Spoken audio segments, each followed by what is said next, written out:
Good morning, dear students. നമ്മൾ കുറച്ച് ദിവസങ്ങളായുള്ള ഗ്യാപ്പിന് ശേഷമാണ് വീണ്ടും ഓൺലൈൻ ക്ലാസ്സുമായിട്ട് എത്തുന്നത്. കുറച്ച് നാളുകളായി നമ്മൾ അസസ്മെന്റ് ഓഫ് കരിക്കുലർ ആക്ടിവിറ്റീസ് നടന്നുകൊണ്ടിരിക്കുകയായിരുന്നു. അത് അവസാനിച്ചു. അതിൻ്റെ തുടർച്ചയായി നമ്മൾ രണ്ടാം ഘട്ട ഓൺലൈൻ വീഡിയോ ക്ലാസ്സുകൾ ആരംഭിക്കുകയാണ്.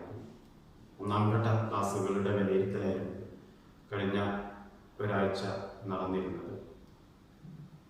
ഇവിടെ നമുക്കറിയാം, ലോകത്തിൻ്റെ പല ഭാഗങ്ങളും കോവിഡ് എന്ന മഹാമാരി വളരെ വ്യാപിക്കുന്ന ഒരു സാഹചര്യം. നമ്മുടെ പ്രദേശങ്ങളിലൊക്കെ അത്തരത്തിലുള്ള വ്യാപനങ്ങൾ നടക്കുകയും എല്ലാവരും ഒരു ആശങ്കയോടുകൂടിയുള്ള ഒരു കാലഘട്ടത്തിലാണ് ഇപ്പോൾ നമ്മളുള്ളത്.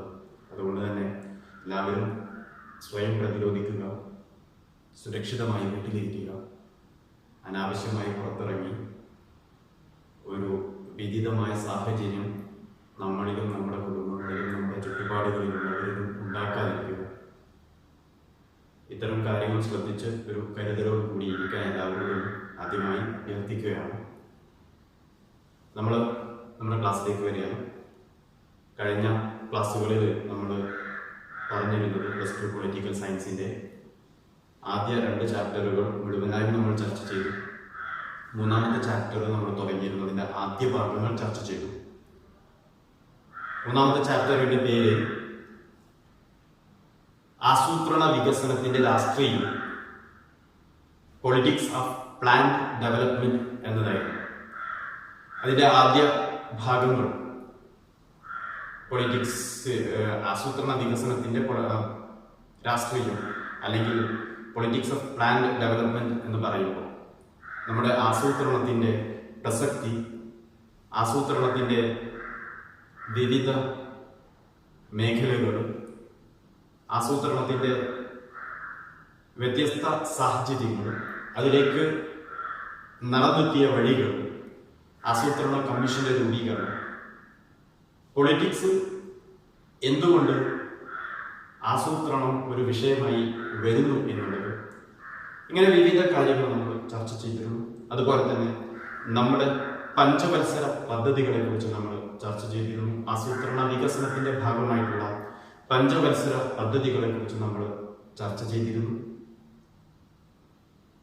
ഈ പഞ്ചവത്സര പദ്ധതികൾ നമ്മൾ സ്വീകരിച്ചത് എവിടെ നിന്നാണ്, ഏത് മാതൃകയാണ് നമ്മൾ സ്വീകരിച്ചത് എന്നും, അതേപോലെ തന്നെ നമ്മൾ 1951 മുതൽ ഇങ്ങോട്ടുള്ള കാലഘട്ടത്തിൽ പഞ്ചവത്സര പദ്ധതികൾ ആസൂത്രണം ചെയ്തതിനെ കുറിച്ച് നമ്മൾ ഒരു ഇൻട്രൊഡക്ഷൻ എന്നുള്ള രീതിയിൽ നമ്മൾ പറഞ്ഞു. ഇനി നമുക്ക് ഓരോ പഞ്ചവത്സര പദ്ധതികളെ കുറിച്ച് വിശദമായി ചർച്ച ചെയ്യാനാണുള്ളത്. അതിൽ ഒന്നാമത്തെ പഞ്ചവത്സര പദ്ധതി നമ്മൾ 1951 മുതലാണ് ആരംഭിച്ചിരുന്നത്. 1951 മുതൽ 56 വരെയുള്ള കാലഘട്ടമാണ് ഒന്നാമത്തെ പഞ്ചവത്സര പദ്ധതി. രണ്ടാമത്തെ പഞ്ചവത്സര പദ്ധതി 1956 മുതൽ 61 വരെയുള്ള കാലഘട്ടമാണ്. നമ്മളിവിടെ ആദ്യം പറയുന്നത് ഈ 2 പഞ്ചവത്സര പദ്ധതികളാണ്. ഒന്നാമത്തെയും രണ്ടാമത്തെയും പഞ്ചവത്സര പദ്ധതികൾ, 5 ഇയർ പ്ലാൻസിനെ കുറിച്ചാണ് നമ്മൾ പറയുന്നത്. ഓരോ പഞ്ചവത്സര പദ്ധതിക്കും, ഓരോ 5 വർഷത്തേക്ക് പ്ലാൻ ചെയ്യുന്ന 5 ഇയർ പ്ലാനുകൾക്കും ഒരു കൃത്യമായ ലക്ഷ്യമുണ്ട്. ഒരു കൃത്യമായ ലക്ഷ്യത്തോട് കൂടിയിട്ടാണ് ഓരോ 5 ഇയർ പ്ലാനും പ്ലാൻ ചെയ്തത്. ഓരോ 5 ഇയർ പ്ലാനും ഒരു മെയിൻ എയിം ഉണ്ടാവും. ആ മെയിൻ എയിമിൽ നിന്നാണ് മറ്റു കാര്യങ്ങളൊക്കെ ചെയ്യുന്നത്. അപ്പൊ നമ്മൾ പരീക്ഷയ്ക്ക് എപ്പോഴും ചോദിക്കാവുന്ന ഒരു ചോദ്യമാണിത്, 5 ഇയർ പ്ലാനുകളെ കുറിച്ച്. അതിൽ പ്രധാനപ്പെട്ടതാണ് ഈ ആദ്യത്തെ 2 പഞ്ചവത്സര പദ്ധതി, ഒന്നാമത്തതും രണ്ടാമത്തതും. പരീക്ഷയ്ക്ക് എപ്പോഴും ഇത് തമ്മിൽ താരതമ്യം ചെയ്യാൻ വേണ്ടിയിട്ട് കമ്പയർ ചെയ്തുകൊണ്ട് ചോദ്യങ്ങൾ ഉണ്ടാകാം. അപ്പൊ അതുകൊണ്ട് കൃത്യമായി മനസ്സിലാക്കിയപ്പോൾ ഇതിൽ നമ്മൾ മനസ്സിലാക്കേണ്ട കാര്യങ്ങൾ ഇത്രയാണ്. ഒന്നാമത്തേത്, പഞ്ചവത്സര പദ്ധതികൾ തയ്യാറാക്കിയത് എന്താണ് അതിന്റെ എയിം, പ്രധാന എയിം, ഒരു മെയിൻ എയിം ഉണ്ടാവും, മെയിൻ ഓബ്ജക്റ്റീവ് ഉണ്ടാവും, അതെന്താണ്. രണ്ടാമത്തേത്, ആരാണത് തയ്യാറാക്കിയത്. മൂന്നാമത്തേത്, അതിന്റെ കാലഘട്ടം. അപ്പൊ ഈ 3 കാര്യങ്ങൾ കൃത്യമായി മനസ്സിലാക്കി വെക്കണം. ഒന്നാമത്, ആരാണത് തയ്യാറാക്കിയത്, അതിന്റെ പീരിയഡ്, അതിന്റെ ഡ്യൂറേഷൻ. രണ്ടാമത്തേത്, ഒന്നാമത്തത് അതിന്റെ തയ്യാറാക്കിയത്, രണ്ടാമത് അതിന്റെ കാലഘട്ടം, മൂന്നാമത്തത് അതിലെ പ്രധാന ഉദ്ദേശം എന്താണ് എന്നുള്ളത്, മെയിൻ എയിം എന്താണ് എന്നുള്ളത് നോക്കാം നമുക്ക്. ഒന്നാമത്തെ പഞ്ചവത്സര പദ്ധതി 1951 മുതൽ 56 വരെയുള്ള 5 വർഷം. ഈ 5 വർഷ കാലയളവിലേക്കാണ് ഒന്നാമത്തെ പഞ്ചവത്സര പദ്ധതി തയ്യാറാക്കിയത്. അപ്പോൾ ഒന്നാമത്തെ പഞ്ചവത്സര പദ്ധതിയുടെ കാലഘട്ടമായി 1951 മുതൽ 56 വരെ. നിങ്ങൾക്ക് വേണമെങ്കിൽ 2 ടേബിളാക്കി ചെയ്തു വെക്കാം നോട്ടിൽ. ഒരു ഭാഗത്ത് നമുക്ക് ഒന്നാം പഞ്ചവത്സര പദ്ധതി എന്നും രണ്ടാമത്തെ മറ്റേ കോളത്തിൽ രണ്ടാം പഞ്ചവത്സര പദ്ധതി എന്ന് എഴുതുക. First 5 year plan, second 5 year plan. അതിൽ ഒന്നാമത്തെ 5 year plan, first 5 year plan നമുക്ക് എഴുതാം. അതിന്റെ ഡ്യൂറേഷൻ പോയിന്റ് ആയിട്ട് കൊടുക്കുക. ഒരു മാർക്ക് നീ കൊടുത്തിട്ട് എഴുതുക. ഫ്രം 1951 ടു 1956, 1951 മുതൽ 1956 വരെ. അതിൽ രണ്ടാമത്തെ പോയിന്റ് നമുക്ക് മനസ്സിലാക്കാനുള്ളത്, അത് തയ്യാറാക്കിയത് ആരാണ്? ഡോക്ടർ KN രാജ് എന്ന് പറയുന്ന അന്നത്തെ ഒരു യുവ ശാസ്ത്രജ്ഞനായിരുന്നു, സാമ്പത്തിക ശാസ്ത്രജ്ഞനായിരുന്നു. ആരാണ്? Doctor KN Raj. Doctor KN രാജാണ് ഒന്നാം പഞ്ചവത്സര പദ്ധതി തയ്യാറാക്കിയത്. അപ്പോൾ ആ കാര്യം മനസ്സിലാക്കി വെക്കുക. മൂന്നാമത്തെ പോയിന്റ് നമുക്ക് ഓർക്കാനുള്ളത്, ഇതിൽ പ്രധാനപ്പെട്ട എയിം എന്താണ്? ആ പഞ്ചവത്സര പദ്ധതി മുന്നോട്ട് വെക്കുന്ന മെയിൻ എയിം എന്താണ്?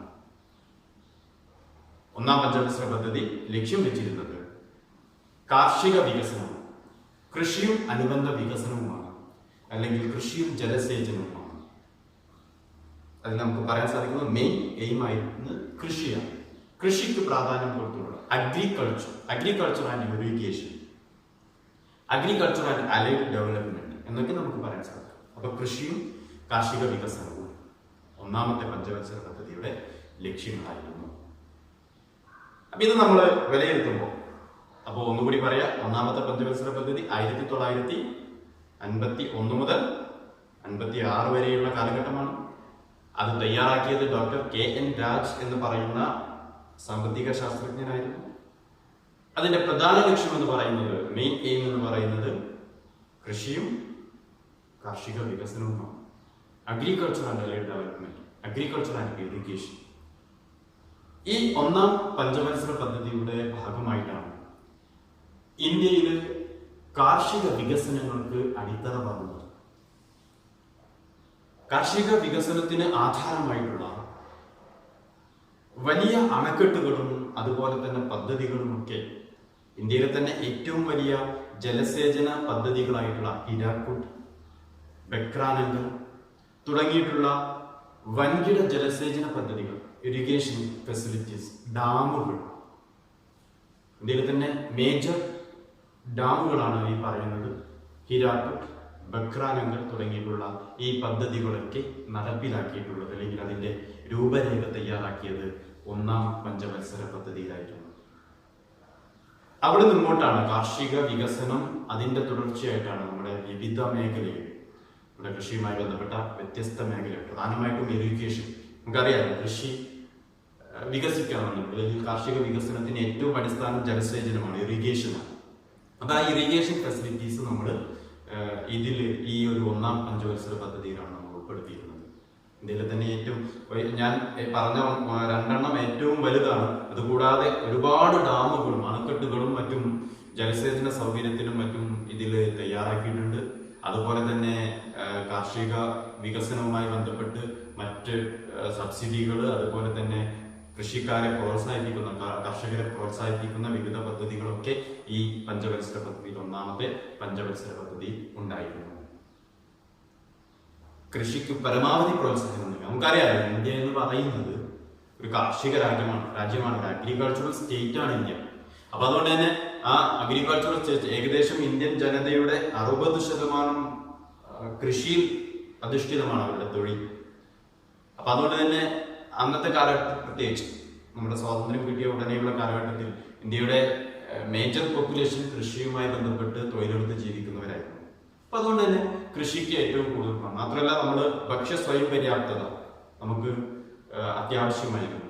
അപ്പൊ അതുകൊണ്ട്, കാരണം ദരിദ്രരായ ഒരു രാജ്യമായിരുന്നു. സ്വാതന്ത്ര്യത്തിന് ശേഷം ഇന്ത്യയുടെ അവസ്ഥ നമുക്കറിയാം. ദാരിദ്ര്യം കൊണ്ട് കഷ്ടപ്പെടുന്ന ഒരു സാഹചര്യം ഉണ്ടായിരുന്നു.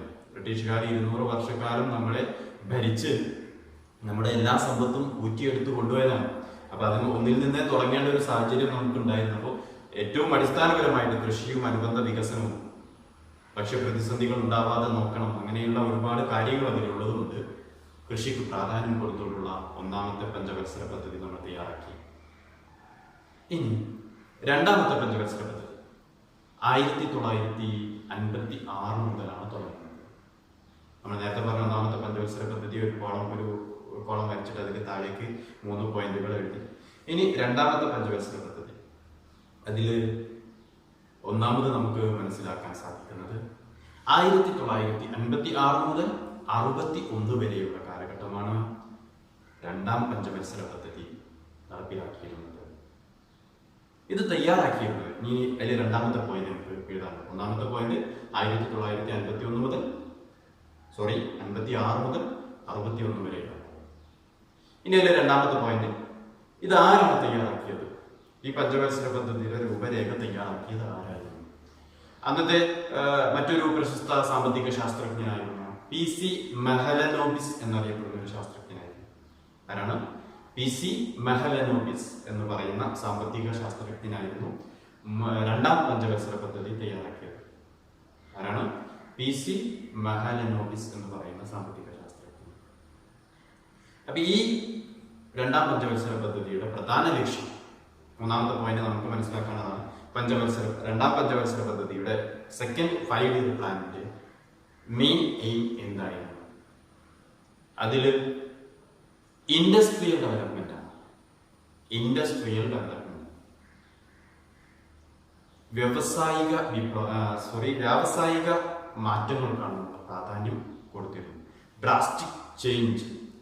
നമ്മൾ നേരത്തെ ഒന്നാം പഞ്ചവത്സര പദ്ധതിയിൽ പറഞ്ഞത് സ്ലോ പ്രോഗ്രസ് ആണ്, ഒരു സ്ലോ പ്രോസസ്സിലൂടെയുള്ള പ്രോഗ്രസ് ആണ് നമ്മൾ ഒന്നാം പഞ്ചവത്സര പദ്ധതിയിൽ ഉദ്ദേശിച്ചിരുന്നെങ്കിൽ രണ്ടാമത്തെ പഞ്ചവത്സര പദ്ധതിയിൽ അതായിരുന്നില്ല ലക്ഷ്യം. വളരെ പെട്ടെന്നുള്ള മാറ്റം, വ്യാവസായിക രംഗത്തുള്ള ഡ്രാസ്റ്റിക് ചേഞ്ച് ആയിട്ട് വളരെയധികം റവല്യൂഷണറി ആയിട്ടുള്ള ഒരു ചേഞ്ച് ലക്ഷ്യം വെച്ചു ഇൻഡസ്ട്രിയൽ ഡെവലപ്മെന്റിന് വേണ്ടിയിട്ടാണ് രണ്ടാം പഞ്ചവത്സര പദ്ധതി സെക്കൻഡ് 5 ഇയർ പ്ലാൻ നമ്മൾ നടപ്പിലാക്കുന്നത്. വ്യവസായവും അതേപോലെ തന്നെ വ്യാവസായിക മുന്നേറ്റവുമാണ് നമ്മുടെ രണ്ടാം പഞ്ചവത്സര പദ്ധതി. അതിൽ തന്നെ നമ്മൾ പ്രത്യേകം ചെയ്തിരുന്നത് ഖനവ്യവസായം, നമ്മുടെ വൻകിട വ്യവസായങ്ങളെല്ലാം തന്നെ പൊതുമേഖലയിൽ നിലനിർത്തിക്കൊണ്ട് പൊതുമേഖലയിൽ ഗവൺമെന്റിന്റെ നേരിട്ടുള്ള നിയന്ത്രണത്തിൽ വലിയ വലിയ വ്യവസായങ്ങളൊക്കെ, വലിയ പദ്ധതികളും വലിയ വ്യവസായങ്ങളൊക്കെ ഗവൺമെന്റിന്റെ നേരിട്ടുള്ള നേതൃത്വത്തിൽ നടപ്പിലാക്കുന്ന ഒരു പദ്ധതിയാണ് ഈ സെക്കൻഡ് 5 ഇയർ പ്ലാനിൽ നമ്മൾ ആസൂത്രണം ചെയ്തിരുന്നത്. ഇതിലാണ് നമ്മുടെ രാജ്യത്തെ ഇന്ന് കാണുന്ന ഒട്ടുമിക്ക വലിയ കമ്പനികളും വലിയ പൊതുമേഖലാ സ്ഥാപനങ്ങളും ഇരുമ്പുരുക്ക് വ്യവസായങ്ങളും അതുപോലെ തന്നെയുള്ള വലിയ വ്യവസായങ്ങളും, ഇരുമ്പുരുക്ക് വ്യവസായങ്ങൾ പോലെയുള്ള വലിയ സ്ഥാപനങ്ങൾ പൊതുമേഖലയിൽ തുടങ്ങുന്നത് ഈ സെക്കൻഡ് 5 ഇയർ പ്ലാനോട് കൂടിയിട്ടാണ് അത് മനസ്സിലാക്കിയത്. അപ്പോൾ രണ്ടാമത്തെ പഞ്ചവത്സര പദ്ധതിയുടെ ആ ഒരു കാലഘട്ടം, അതുപോലെ തന്നെ രണ്ടാമത്തെ പഞ്ചവത്സര പദ്ധതി ആരാണ് തയ്യാറാക്കിയത്, രണ്ടാമത്തെ പഞ്ചവത്സര പദ്ധതിയുടെ പ്രധാന ലക്ഷ്യം എന്തായിരുന്നു, ഈ കാര്യങ്ങൾ നമ്മൾ പറഞ്ഞു. അപ്പോൾ 2 പഞ്ചവത്സര പദ്ധതി, ഒന്നാമത്തെ പഞ്ചവത്സര പദ്ധതിയും രണ്ടാമത്തെ പഞ്ചവത്സര പദ്ധതിയും നമ്മളിവിടെ വിശദമായി ചർച്ച ചെയ്തു. 2 കോളങ്ങളായിട്ട് നിങ്ങൾ നോട്ടിൽ എഴുതി വെക്കുക. പരീക്ഷയ്ക്ക് എപ്പോഴും ചോദിക്കാറുണ്ട്, ഇത് രണ്ടും തമ്മിൽ താരതമ്യം ചെയ്യാൻ ചോദിക്കാറുണ്ട്, അത് ഓർത്തു വെക്കുക. മൂന്നാമത്തെ പഞ്ചവത്സര പദ്ധതി, നമ്മൾ 2 പഞ്ചവത്സര പദ്ധതികൾ വിശദമായി പറഞ്ഞപ്പോൾ നമ്മൾ മനസ്സിലാക്കിയത്, ഒന്നാമത്തേത് കൃഷിക്ക് പ്രാധാന്യം കൊടുത്തു, രണ്ടാമത്തേത് വ്യവസായത്തിന്. വ്യവസായം എന്ന് പറയുമ്പോൾ റാപ്പിഡ് ഇൻഡസ്ട്രിയലൈസേഷൻ, വളരെ ത്വരിതഗതിയിലുള്ള വ്യവസായവൽക്കരണമാണ് രണ്ടാം പഞ്ചവത്സര പദ്ധതിയിൽ നമ്മൾ ലക്ഷ്യം വെച്ചിരുന്നത്. മൂന്നാമത്തെ പഞ്ചവത്സര പദ്ധതി, അതിന്റെ ഡ്യൂറേഷൻ നമ്മൾ നേരത്തെ പറഞ്ഞത് വെച്ചിട്ട് നമുക്കറിയാം 5 വർഷത്തേക്കാണ്. ഒന്നാമത്തത് 1951 പറഞ്ഞു, രണ്ടാമത്തത് 1956 പറഞ്ഞു. സ്വാഭാവികമായിട്ട് 5 വർഷം കഴിയുമ്പോൾ 1961 അല്ലെ, 1961 മുതൽ 66 വരെയുള്ള കാലഘട്ടമാണ് മൂന്നാമത്തെ പഞ്ചവത്സര പദ്ധതി തയ്യാറാക്കിയിരുന്നത്. ഒന്നാമത്തെ പഞ്ചവത്സര പദ്ധതി 51 മുതൽ 56 വരെ, രണ്ടാമത്തെ പഞ്ചവത്സര പദ്ധതി 56 മുതൽ 61 വരെ, മൂന്നാമത്തെ പഞ്ചവത്സര പദ്ധതി 61 മുതൽ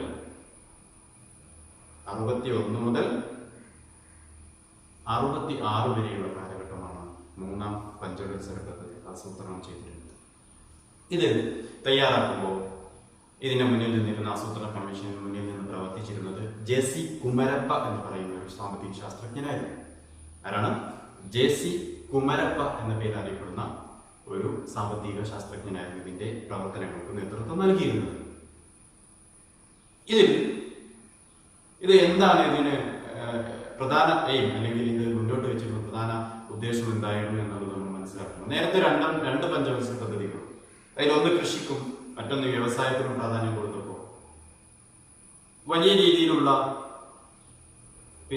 മാറ്റങ്ങൾ ആ ഓരോ പഞ്ചവത്സര പദ്ധതിയിലും ഉണ്ടാക്കാൻ സാധിച്ചെങ്കിലും രണ്ടാമത്തെ പഞ്ചവത്സര പദ്ധതിയിൽ വ്യവസായവൽക്കരണത്തിന്, ത്വരിതഗതിയിലുള്ള വ്യവസായവൽക്കരണത്തിന് പ്രാധാന്യം കൊടുത്തപ്പോൾ കൃഷിക്ക് അല്പം പ്രാധാന്യം കുറഞ്ഞു.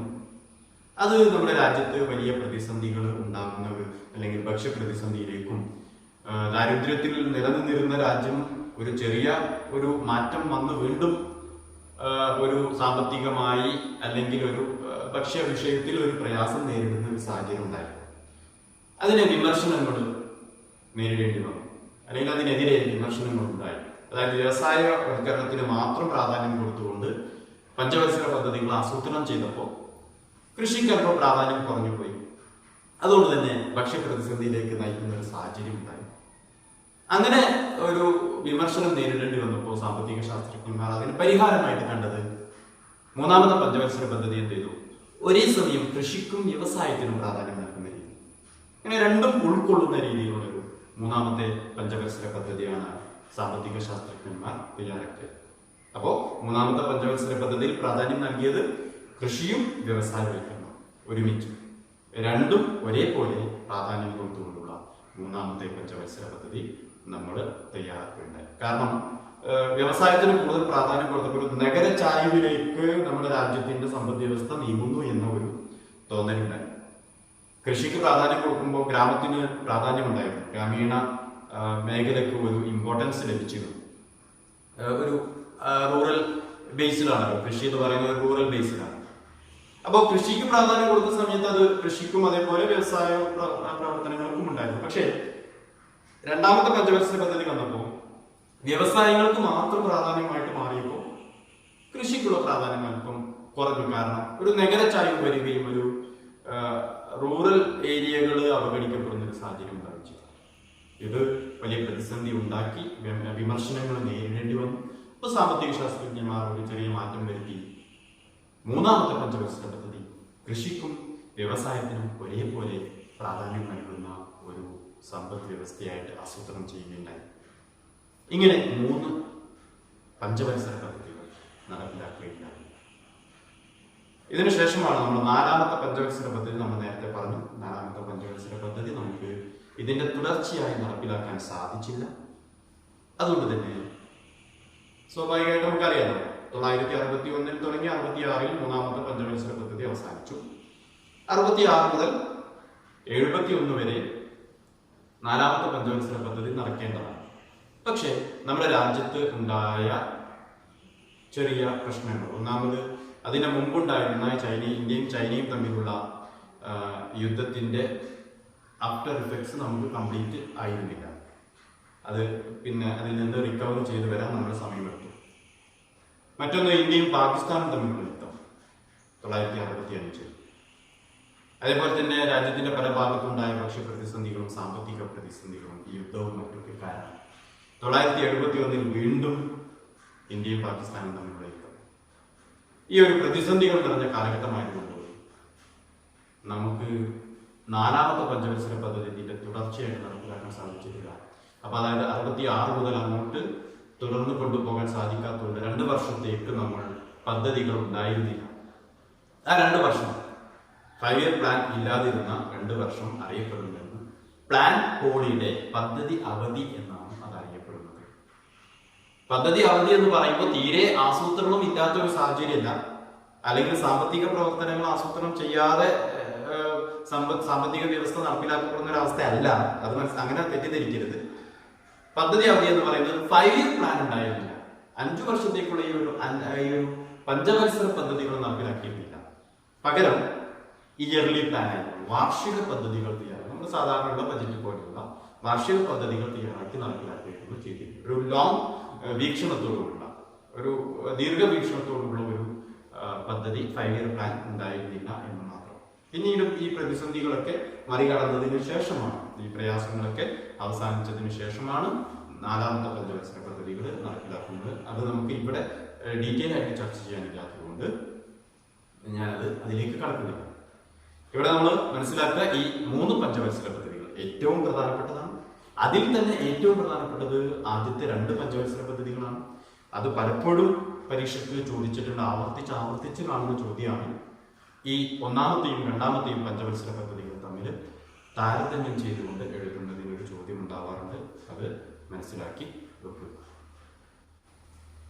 ഇനി നമുക്ക് മറ്റൊരു കാര്യം കൂടെ ശ്രദ്ധിക്കാനുള്ളത് വികേന്ദ്രീകൃത ആസൂത്രണത്തെ കുറിച്ചാണ്. ആസൂത്രണത്തിന്റെ ഡീസെൻട്രലൈസേഷനെ കുറിച്ചാണ്. നമ്മൾ കേന്ദ്രീകൃതമായ ഒരു ആസൂത്രണമാണ് ഇതുവരെ പറഞ്ഞിരുന്നത്.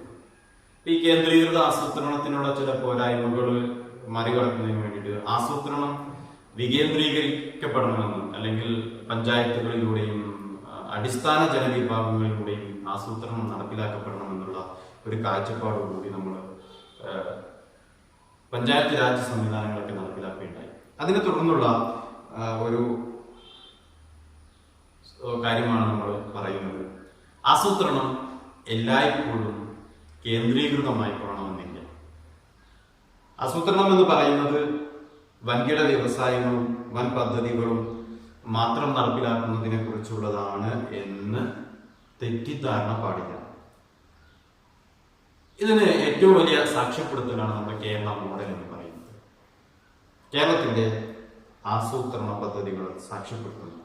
കേരള ഗവൺമെന്റ് കേരള മോഡൽ എന്നറിയപ്പെടുന്ന ഒരു വികസനാസൂത്രണ പദ്ധതി ആവിഷ്കരിക്കുകയുണ്ടായി. വിദ്യാഭ്യാസം, ആരോഗ്യം, ഭൂപരിഷ്കരണം, ഫലപ്രദമായ ഭക്ഷ്യവിതരണം, ദാരിദ്ര്യ നിർമ്മാർജ്ജനം എന്നിവയ്ക്കാണ് ഈ മാതൃകയിൽ ഊന്നൽ നൽകിയിരുന്നത്. കേരളത്തില് ആളോഹരി വരുമാനം വളരെ കുറവായിരുന്നു. അതുകൊണ്ട് തന്നെ വ്യാവസായിക അടിത്തറയും ദുർബലമായിരുന്നു. അത്ര വലിയ വ്യാവസായിക അടിത്തറയുള്ള ഒരു സംസ്ഥാനമൊന്നും അല്ല കേരളം. എന്നിട്ട് പോലും സമ്പൂർണ്ണ സാക്ഷരതയും ആയുർദൈർഘ്യവും അതുപോലെ തന്നെ കുറഞ്ഞ ശിശു പെൺ മരണനിരക്കും കുറഞ്ഞ ജനന നിരക്കും ഉയർന്ന വൈദ്യ പരിഗണനയും കൈവരിക്കാൻ കേരളത്തിന് കഴിഞ്ഞിട്ടുണ്ട്. 1991 നടപ്പിലാക്കിയ ജനകീയാസൂത്രണവും ഇത്തരത്തിൽ വികേന്ദ്രീകൃതമായ ഒന്നായിരുന്നു. ഈ ജനകീയാസൂത്രണത്തിലൂടെ പദ്ധതി തയ്യാറാക്കുന്നതിൽ ജനങ്ങളുടെ പ്രത്യക്ഷ പങ്കാളിത്തം ഉറപ്പാക്കാനുള്ള ശ്രമങ്ങളും നടന്നിട്ടുണ്ട്.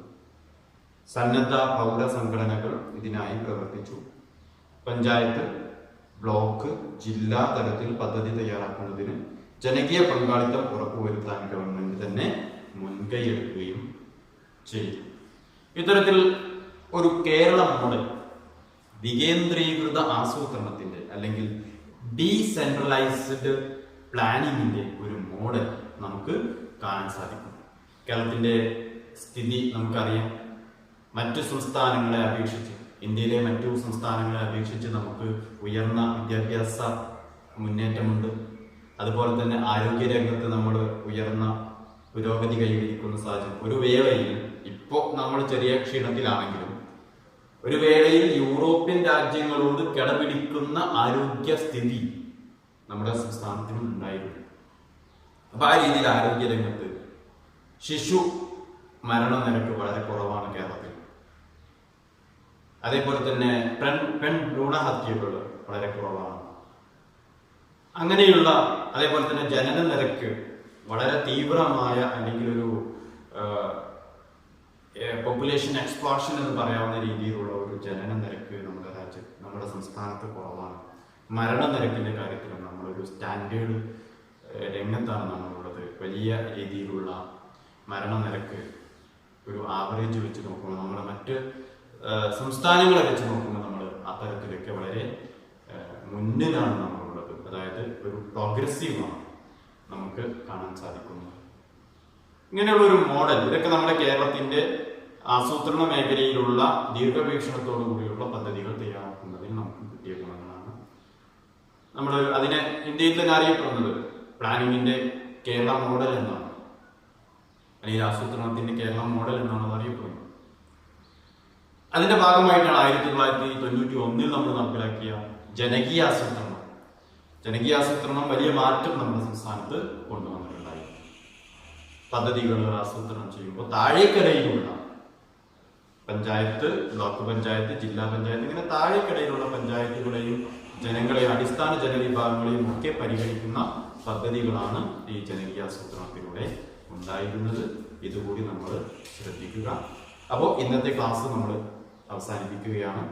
പറഞ്ഞത് ഒന്നുകൂടി ഓർക്കുക. 5 ഇയർ പ്ലാൻ, പഞ്ചവത്സര പദ്ധതികൾ, 3 പഞ്ചവത്സര പദ്ധതി, ഒന്നാമത്തെ, രണ്ടാമത്തെ, മൂന്നാമത്തെ, ഇത് നമ്മൾ വിശദമായി പറഞ്ഞു. ഓരോ പഞ്ചവത്സര പദ്ധതിയും അതിന്റെ കാലഘട്ടം, തയ്യാറാക്കിയത് ആരാണ്, അതിന്റെ പ്രധാന ലക്ഷ്യം എന്താണ്, ഇത് കൃത്യമായി മനസ്സിലാക്കി വെക്കുക. പിന്നെ നമ്മൾ പറഞ്ഞത് ഡീസെൻട്രലൈസ്ഡ് പ്ലാനിങ്ങിനെ കുറിച്ചാണ്, അല്ലെങ്കിൽ ഡീസെൻട്രലൈസേഷൻ ഓഫ് പ്ലാനിങ്, ആസൂത്രണം, വികേന്ദ്രീകൃത ആസൂത്രണത്തിന്റെ അതിന്റെ കേരള മോഡൽ നമ്മൾ പറഞ്ഞു. ഈ കാര്യങ്ങൾ ശ്രദ്ധിക്കുക, മനസ്സിലാക്കുക. ഇത് പറഞ്ഞത് കൃത്യമായിട്ട് ഒരു നോട്ട് എഴുതുക, നമ്മുടെ നോട്ട് പുസ്തകത്തിൽ എഴുതുക. പ്രത്യേകിച്ച് ഞാൻ ആദ്യം പറഞ്ഞ 5 ഇയർ പ്ലാൻ ഒന്നാമത്തെയും രണ്ടാമത്തെയും, ഫസ്റ്റ് 5 ഇയർ പ്ലാനും സെക്കൻഡ് 5 ഇയർ പ്ലാനും, അത് കോളങ്ങൾ വരച്ച് തന്നെ അതിലെ പ്രധാനപ്പെട്ട പോയിന്റുകൾ മനസ്സിലാക്കി എഴുതി വെക്കുക. എപ്പോഴും ചോദിക്കാറുള്ളതാണ്. ബാക്കിയുള്ളവയ്ക്ക് അതിന്റെ താഴെയായിട്ട് നോട്ടുകൾ തയ്യാറാക്കുക. എല്ലാവരും നന്നായി ശ്രദ്ധിക്കുക, സുരക്ഷിതരായിരിക്കുക വീടുകളിൽ. കാരണം ഒരു വലിയ വിപത്ത് നമ്മുടെ നാടില് ചുറ്റുഭാഗങ്ങളിലേക്ക് ഉണ്ടായിക്കൊണ്ടിരിക്കുമ്പോൾ അനാവശ്യമായി പുറത്തിറങ്ങി അല്ലെങ്കിൽ അനാവശ്യമായി നമ്മുടെ ജീവിതത്തിൽ പ്രയാസമുണ്ടാക്കുന്ന ഒരു സാഹചര്യത്തിലേക്ക് പോകാതിരിക്കുക. Stay safe, stay home.